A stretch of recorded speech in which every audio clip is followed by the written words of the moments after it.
പുതിയൊരു വീഡിയോയിലേക്ക് എല്ലാവർക്കും സ്വാഗതം. ഇന്നത്തെ വീഡിയോ കനോണിന്റെ new model all in one ink tank colour പ്രിന്ററായ കനോൺ പിക്സിമ G2770 എന്ന പ്രിന്ററിന്റെ ഡ്രൈവർ എങ്ങനെ ഡൗൺലോഡ് ചെയ്ത് ഇൻസ്റ്റാൾ ചെയ്ത് ഉപയോഗിക്കാമെന്നതിനെ കുറിച്ചുള്ള ഒരു വീഡിയോ ആണ്.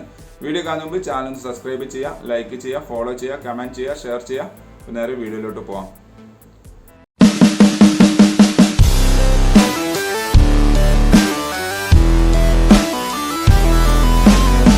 ഏതെങ്കിലും ഒരു ബ്രൗസർ ഓപ്പൺ ചെയ്യുക. അവിടെ ഗൂഗിളിൻ്റെ ഹോം പേജ് എടുത്തതിന് ശേഷം കനോൺ സപ്പോർട്ട് ഇന്ത്യ എന്ന് ടൈപ്പ് ചെയ്ത് സെർച്ച് ചെയ്യുക. അവിടെ നിങ്ങൾക്ക് ഫസ്റ്റ് തന്നെ സെർച്ച് ലിസ്റ്റിൽ കാണാൻ സാധിക്കും കനോൺ ഇന്ത്യയുടെ ഒഫീഷ്യൽ വെബ്സൈറ്റ്. അപ്പോൾ വെബ്സൈറ്റ് ജസ്റ്റ് ഓപ്പൺ ചെയ്യുക. നമുക്ക് ഏറ്റവും സിമ്പിളിന് വേണ്ടി ഇവിടെ സെർച്ച് ബൈ മോഡൽ നെയിം എന്നുണ്ട്. അവിടെ നമ്മൾ പ്രിൻ്ററിൻ്റെ മോഡൽ നെയിം ടൈപ്പ് ചെയ്ത് കഴിഞ്ഞാൽ താഴെ അതിൻ്റെ ലിസ്റ്റ് കാണിക്കും. അത് സെലക്ട് ചെയ്യുക. ഓക്കെ, ഇവിടെ നെക്സ്റ്റ് സ്റ്റെപ്പായിട്ട് ഇനി ചെയ്യാനുള്ളത് നമ്മൾ ഓപ്പറേറ്റിംഗ് സിസ്റ്റം ഏതാണെന്നുള്ളത് സെലക്ട് ചെയ്ത് കൊടുക്കണം. ഇവിടെ നിങ്ങൾക്ക് കാണാൻ സാധിക്കും വിൻഡോസ് 10 64-bit ഡിറ്റക്റ്റഡ് എന്നുള്ളത്. ഇവിടെ നിങ്ങൾക്ക് ഏത് നിങ്ങളുടെ വിൻഡോസ് ആണോ മാക് ആണോ ഏതാണോ നിങ്ങളുടെ വെർഷൻ അത് സെലക്ട് ചെയ്യാം. ഇനി കൺഫ്യൂഷൻ വേണ്ട ഇവിടെ ബ്രാക്കിൽ നിങ്ങൾക്ക് ഇതേപോലെ ഡിറ്റക്റ്റഡ് എന്ന് കാണിക്കുന്നതായിരിക്കും നിങ്ങളുടെ വിൻഡോസിൻ്റെ വെർഷൻ വരുന്നത്. അത് സെലക്ട് ചെയ്തതിന് ശേഷം ഈ റൈറ്റ് സൈഡിൽ കാണുന്ന സെർച്ച് എന്നുള്ളത് ക്ലിക്ക് ചെയ്യുന്നു. അവിടെ നമുക്ക് താഴെ കാണാൻ സാധിക്കും ഇവിടെ ഡൗൺലോഡ് ചെയ്യാനുള്ള ഫയലുണ്ട്. അത് ക്ലിക്ക് ചെയ്യുക. എന്നിട്ട് ഡൗൺലോഡ് എന്നുള്ള ക്ലിക്ക് ചെയ്യുന്നതോടുകൂടി നമ്മുടെ ഫയൽ ഡൗൺലോഡിങ് ആവുന്നതാണ്. ഡൗൺലോഡിങ് കംപ്ലീറ്റ് ആയി കഴിഞ്ഞാൽ ജസ്റ്റ് ആ ഫയലിൻ്റെ അവിടെ ജസ്റ്റ് ഡബിൾ ക്ലിക്ക് ചെയ്യുന്നു. അപ്പോൾ എക്സ്ട്രാക്ട് ചെയ്തുകൊണ്ട് നമ്മുടെ സോഫ്റ്റ്വെയർ ഇൻസ്റ്റാളേഷൻ സോഫ്റ്റ്വെയർ ഓപ്പൺ ആയി വരുന്നതാണ്. പ്രത്യേകം ശ്രദ്ധിക്കുക, ഈ മോഡൽ പ്രിൻ്ററിൽ നിങ്ങൾ ആൾറെഡി പ്രിൻ്ററും കമ്പ്യൂട്ടറും നമ്മൾ USB കേബിൾ കണക്റ്റഡ് ആയിരിക്കണം. എന്നിട്ട് മാത്രമേ ഈ സോഫ്റ്റ്വെയർ ചെയ്യാൻ പാടുള്ളൂ.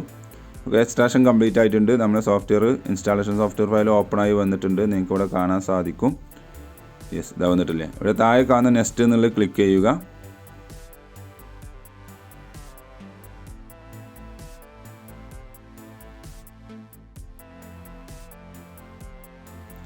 അതിനുശേഷം നമ്മൾ റീജിയൻ ഏതാണെന്നുള്ളത് സെലക്ട് ചെയ്യുക. ഞാൻ ഏഷ്യ എന്നുള്ളത് കൊടുത്തു. എന്നിട്ട് ഇവിടെ യെസ് എന്നുള്ളത് ക്ലിക്ക് ചെയ്യുക.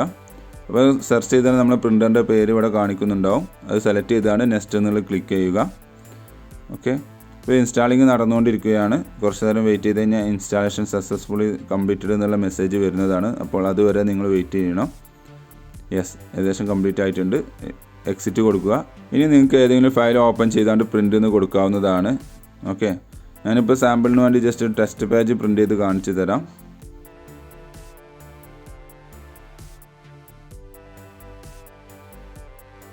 അതിനുവേണ്ടി കൺട്രോൾ പാനൽ ഓപ്പൺ ചെയ്യുക. അവിടെ ഡിവൈസസ് ആൻഡ് പ്രിൻറ്റേഴ്സ് എന്നുള്ള ഓപ്ഷൻ ഉണ്ടാവും. അത് ജസ്റ്റ് ക്ലിക്ക് ചെയ്യുന്നു. അപ്പോൾ ഓപ്പൺ ആക്കുന്ന സമയം നമ്മൾ പ്രിൻ്ററിൻ്റെ പേര് ഇവിടെ കാണിക്കുന്നുണ്ട്. അതിൻ്റെ റൈറ്റ് ബട്ടൺ ക്ലിക്ക് ചെയ്ത് പ്രിൻ്റർ പ്രോപ്പർട്ടീസ് ഓപ്പൺ ചെയ്യുക. അതിലുണ്ടാവും പ്രിൻ്റ് ടെസ്റ്റ് പേജ് എന്നുള്ളത്. ജസ്റ്റ് ഒന്ന് ക്ലിക്ക് ചെയ്യുന്നതോടുകൂടി പ്രിൻ്റ് ടെസ്റ്റ് പേജ് ചെയ്ത് വരുന്നതാണ്. ഇത് എന്തെങ്കിലും എറർ ഉണ്ടെങ്കിൽ നിങ്ങൾ സിസ്റ്റം ജസ്റ്റ് ഒന്ന് റീസ്റ്റാർട്ട് ചെയ്താണ് നിങ്ങൾക്ക് ആവശ്യമുള്ള ഡോക്യുമെൻറ്റിൽ നിന്നും പ്രിൻറ്റ് ചെയ്യാവുന്നതാണ്. അപ്പോൾ എററൊന്നും ഇല്ലാതെ പ്രിൻറ്റിങ് നടക്കുന്നതാണ്. ഓക്കെ, അപ്പോൾ ഇതേപോലെ ഒന്ന് ട്രൈ ചെയ്ത് നോക്കുക.